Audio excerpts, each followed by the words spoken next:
सबसे पहले हम तिलावत कलामुल्लाह के लिए दावत दे रहे हैं। हाफिज मोहम्मद शुआइब इब्न साजिद बिरला को मौसूफ आए और तिलावत कलामुल्लाह से महफिल का आगाज फरमाए।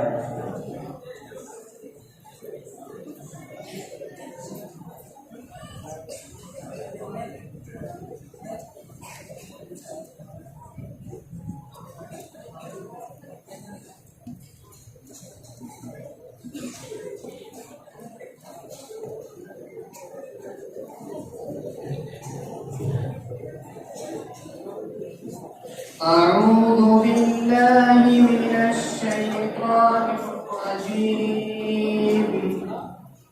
بسم الله الرحمن الرحيم. إن هذا القرآن يهدي للتي هي أقوم ويبشر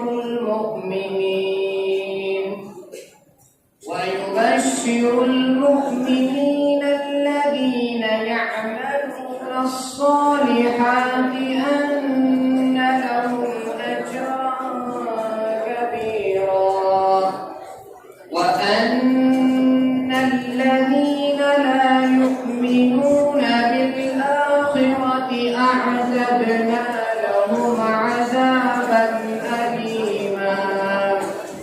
ويدعو الإنسان بالشر دعاءه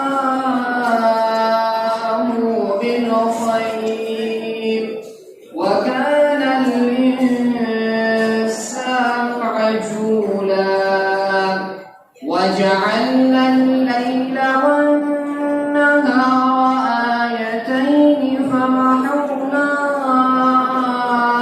آية الليل وجعلنا آية النهار مبصرة لتبتغوا فضلا من